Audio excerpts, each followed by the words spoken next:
Yoshida Shoyo lost the fight with the self inside of him, but that resistance created you all, his disciples.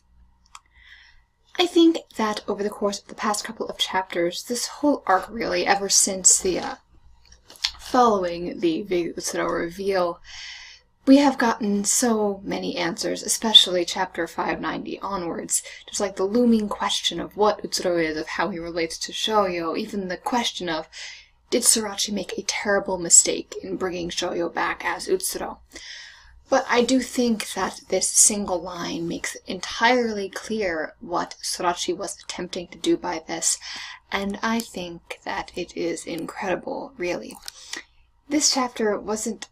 Actually, in all honesty, it wasn't that much new content, new ideas being flung around. We wrap up Obono's story, may the poor man rest in peace.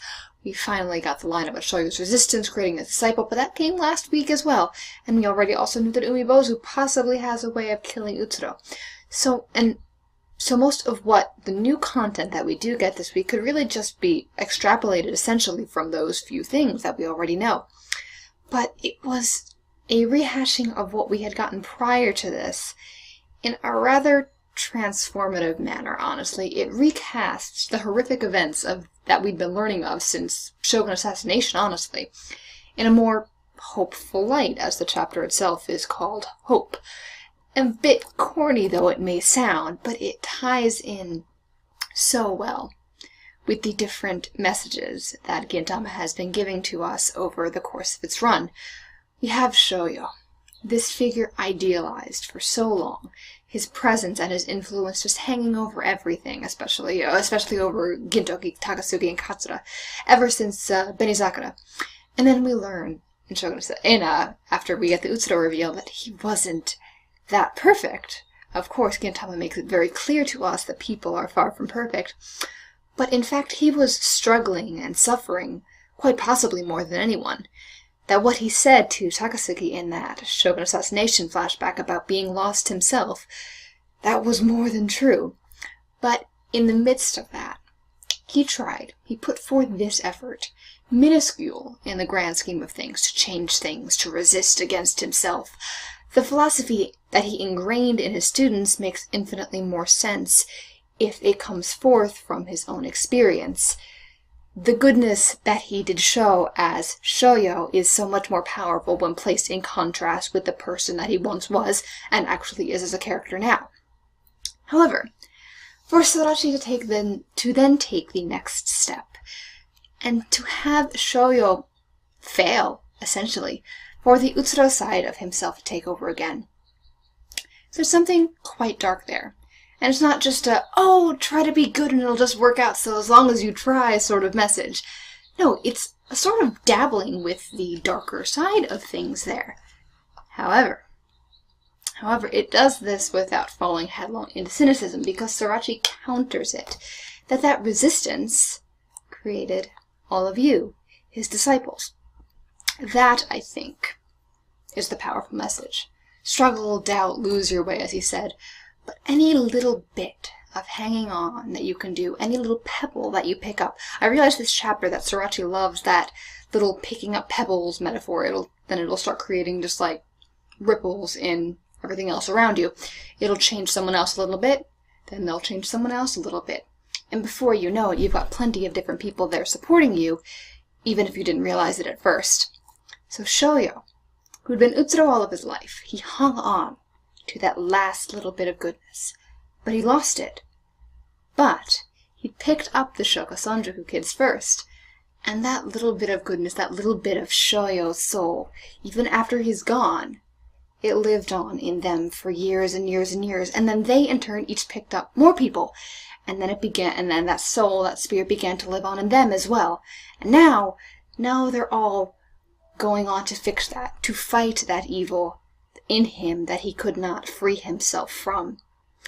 Like, whether or not Shoyo Utsuro survives this, whether he lives or dies at the end of all of this nonsense, it doesn't really matter all that much, I don't think.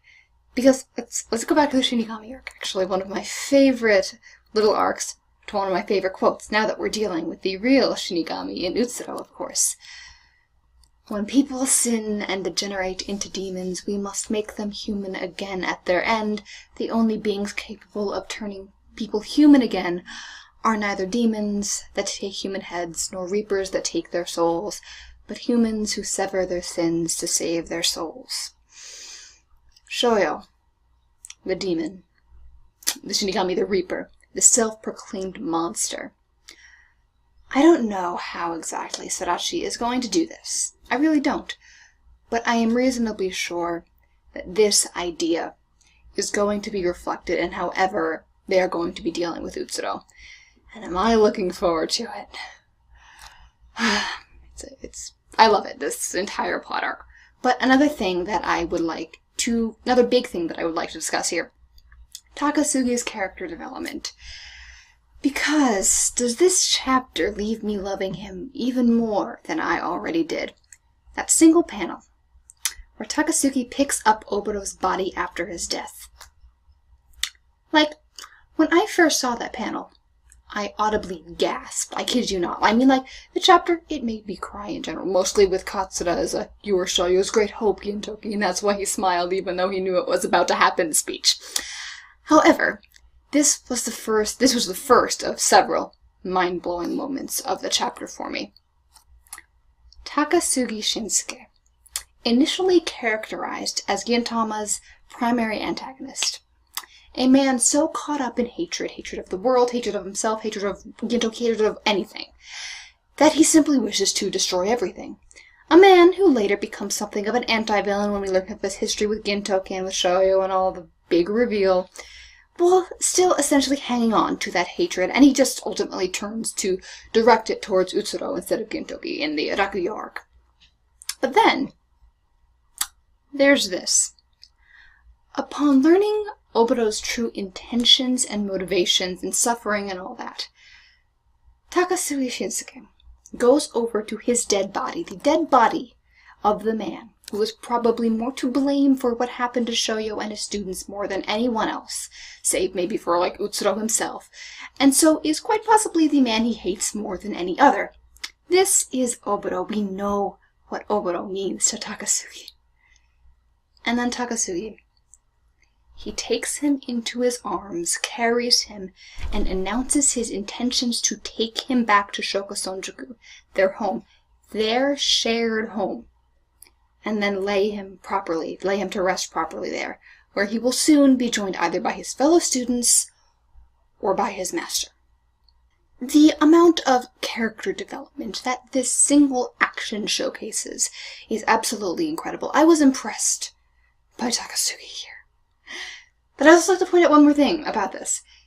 This change in his character even from the beginning of the fight with Oboro to now. Takasugi changed after the fight with Gintoki, yes, this is true. But I would also sort of say that the majority of our, "Oh wow, Takasugi is in such a better place now," is only relative to the person that he was before the Shogun assassination arc.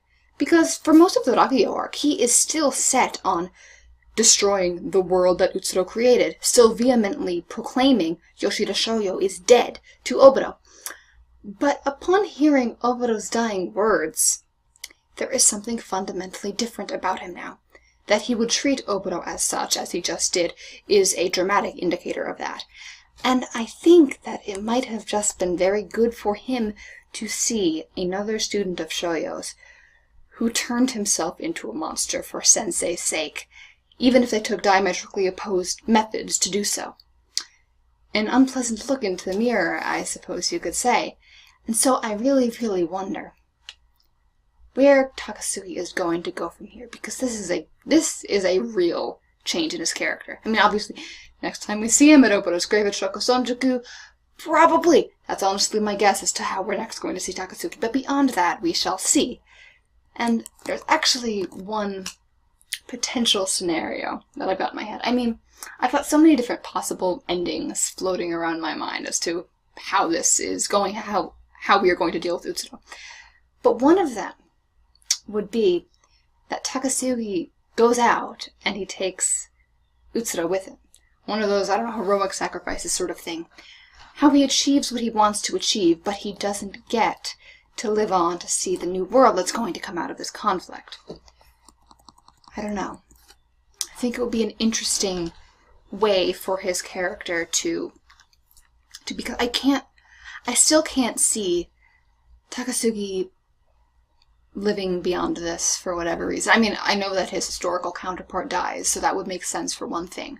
That his revolution succeeded, but he did not get to live on to see the new world that came out of that revolution.